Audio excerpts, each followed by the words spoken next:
Hi everyone, my name is Ben Morris, and today Claire Bergey and I are going to tell you a little bit about our work showing that kids hear more about what's atypical than what's typical. So broadly in this work, we're interested in the question of how kids come to learn the typical features of things. So for example, how do you learn that this object is an apple, but it's a somewhat unusual one, given its yellow color? So you might figure this out once you have enough experience. Once you've seen enough apples out in the world, you'd notice that these yellow apples are much less common than red apples or even green apples. And from these statistical regularities in your visual experience, you could then back out an understanding of the typicality space for a feature like color. But of course, observation is not the only data available. Language also conveys a lot of information to the developing learner.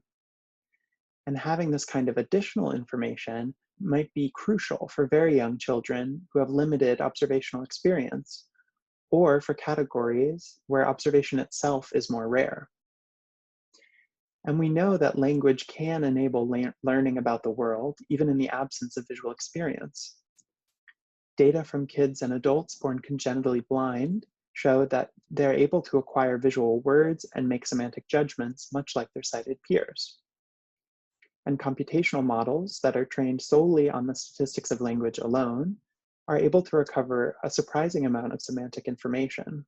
So there's clearly a lot of information about the world that's contained in language.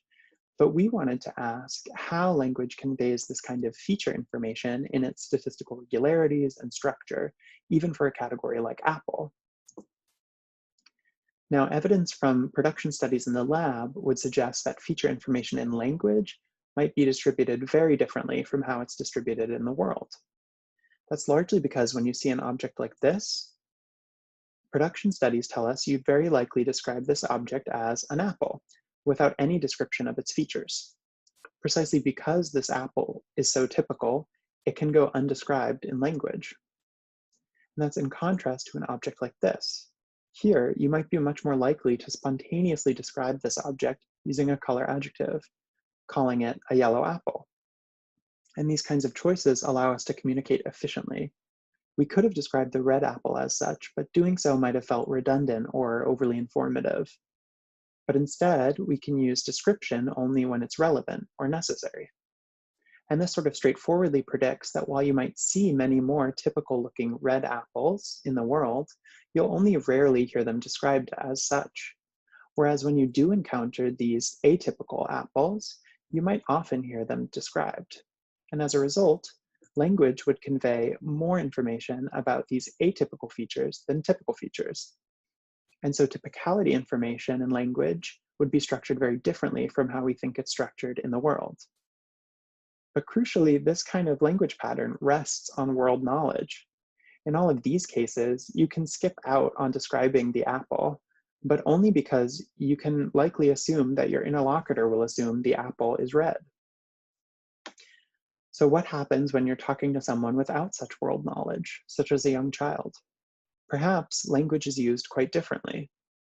And indeed, child-directed speech is characterized by high levels of repetition and redundancy.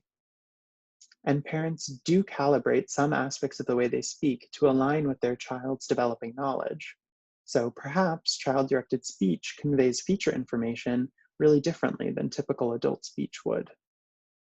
So in this project, we're trying to characterize how parents describe things to their young children in naturalistic contexts, and also ask whether there are any developmental changes in these language patterns. And more broadly, we hope that this work can help give us purchase into understanding what kinds of data are available to young children as they learn about the world and how these data are structured. So if parents are trying to adjust to their child's nascent knowledge about the world, we would expect that they would describe the typical features of a category as much or more so than atypical features, yielding roughly this usage pattern, which would be very different from what we expect in typical adult speech. And I will note that we did expect any developmental change here would be driven by parents of the youngest children being more likely to produce this kind of typical talk. But overall, we predicted that parent speech would look much more like typical adult speech. where parents would be overwhelmingly more likely to describe these atypical features rather than typical features, even when talking to kids at the youngest ages we're looking at. So returning to our questions then, we predicted that parents would overwhelmingly describe atypical features, even to very young children, but also that these youngest children might hear relatively more typical talk than older children. So to answer these questions, we looked at data from the Language Development Project, which is a longitudinal corpus of parent-child interaction in the home that starts at 14 months of age. So from parent speech, we grabbed all nouns and adjectives that co-occurred within a single utterance. And so we filtered down these adjective-noun pairs to include only concrete pairs. This helped us exclude some pairs like good job, whose typicality might be very difficult to judge. So here are a couple of example utterances that we retained in our final set, with the adjective-noun pair shown in bold, such as, "Don't put a plastic cup in there." So in our final set, we had nearly 2,000 unique adjective-noun pairs, as well as their usage data. And for each pair, we had a participant on Mechanical Turk rate the typicality. So participants were asked a question of the form, "How common is it for an apple to be a yellow apple?" and asked to respond on a scale from 1 never to 7 always. And for each pair, we retained at least 3 typicality judgments, which we then averaged together. So here are those same examples I showed you before, but I've reordered them now by typicality. And you can see that a pair like chalky hands is rated as rarely the case, whereas a pair like yellow banana is rated as almost always the case. So with this typicality information in hand, we're ready to ask whether usage varies as a function of typicality and whether these patterns change at all over the course of development. So I'll turn it over to Claire, who's going to tell you some about our results. All right. So to remind you, we predicted that parents would predominantly mention atypical features, ones that are sometimes rarely or never true of the thing they describe, rather than mirroring the feature information in the world in their speech. And this is exactly what we found. So here's the distribution of adjective-noun pairs over our typicality scale. It's divided by age with 14-month-olds at the bottom up to 58-month-olds at the top. And pretty overwhelmingly, parents are noting atypical features rather than typical ones. And there's striking consistency across this broad age range. Even when talking to 14-month-olds, parents mention atypical features significantly more than typical ones. They're saying brown apple and yellow apple, for instance, and not red apple so much. But within this broadly consistent pattern of input, we did predict some developmental change, and you might notice that it looks like younger children get a bit more talk about typical features, that fatter tail at the bottom, and older children a bit less, the tail thins out as you go up. So we next wanted to ask that question specifically. And we found that over the course of development, parents do reduce the amount of typical description they provide to their kids. On the y-axis is the proportion of adjective-noun pairs that are rated as often, almost always, or always true. And at about 14 months, these highly typical pairs make up about 20% of the description children hear. And by 34 months or so, this is reduced to about 8%, which stays fairly constant through the rest of our age range. And this is consistent with the idea that parents are adapting their speech to their children's knowledge, providing relatively more typical feature information to very young children who know less about the typical features of things, and increasingly shifting towards atypical description that assumes more world knowledge as their children grow older.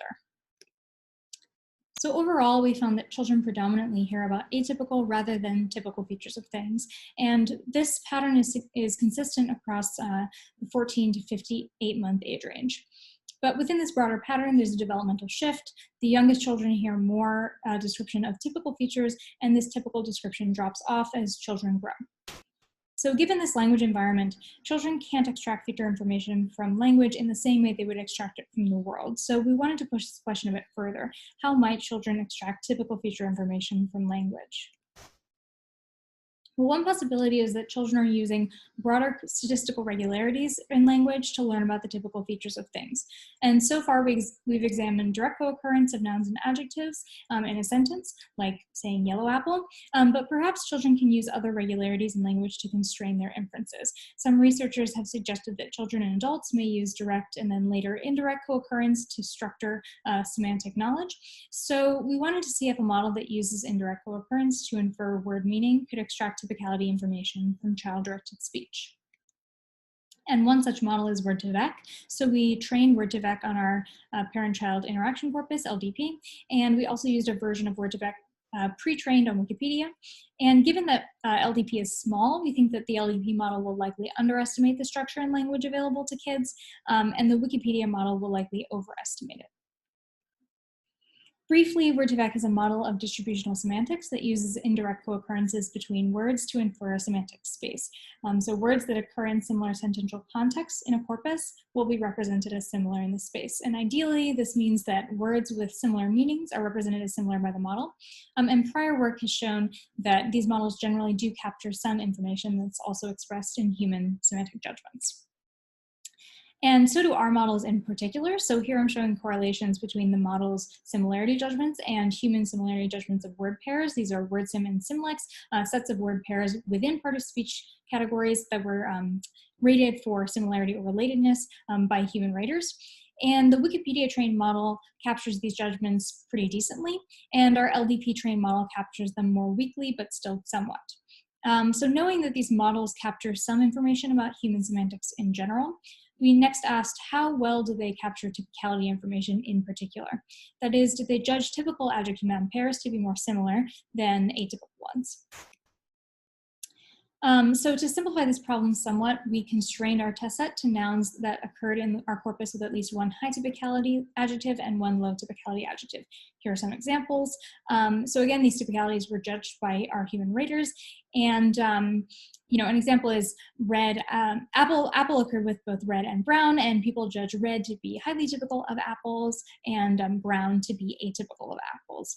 And so we wanted to ask whether our word2vec models represented these nouns as more similar to their high typicality adjective than to their low typicality adjective. So these models represent apple as closer to red than to brown. And here are the similarity values from the LDP model. Each attached set of dots here represents a noun and the two adjectives, one low typicality and one high typicality it occurred with. So that on the left would be the similarity between brown and apple, and on the right would be the similarity between red and apple. And the blue line is the average similarity of each group, and the dotted line is the average scaled human rated typicality in these two groups. So you can see that the model does not capture typicality information very well. It doesn't differentiate much between high and low typicality pairs. And when we look at the Wikipedia trained model, it also doesn't capture this typicality information very well.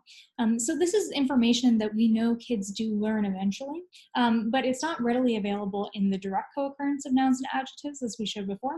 And it also isn't easy to extract using more sophisticated indirect co-occurrence methods. So overall, children mostly hear about the atypical features of things. They hear about green apple, purple carrot, chalky hands, but not so much red apple, flat puzzle, or wet puddle. Parents are noting the notable features of things, which is completely intuitive to us as adults, but it relies on the kind of world knowledge that young children are still learning. And further, using more complex language statistics to constrain learning doesn't seem to resolve this problem. We find that a distributional semantics model, word2vec, doesn't capture typicality information very well. So it's unlikely that these kinds of associative learning mechanisms will allow children to recover typical feature information from language. So if feature information in the world looks like this, we've shown today that even in child-written speech, feature information in language looks like this. So children can't extract feature information from language in the same way they extract it from the world and get an accurate picture of what features are typical. So where does all this leave the young learner? When a child sees this object and hears it called a yellow apple, what do they infer? Well, one possibility is that they infer many apples are yellow, and this would be the simple associative thing to do, but as we've shown today, given children's language environment, it would be very misleading. This would cause children to have skewed feature representations, and that's a possibility we're interested in exploring in the lab. Another possibility is that children mostly ignore language when learning about the features of things, and this is entirely plausible, but it does pose a bit of a problem for rare or unobserved categories or unobservable features. And a final possibility is that children make the correct inference given their language environment, which is that they hear yellow apple and they infer that few apples are yellow.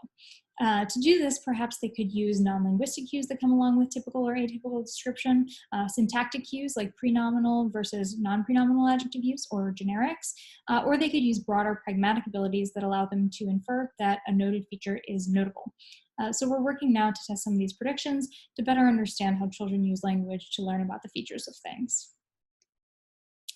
Thank you to our lab, to our funders, and to the LDP team. And please get in touch to chat more about the project. Thank you.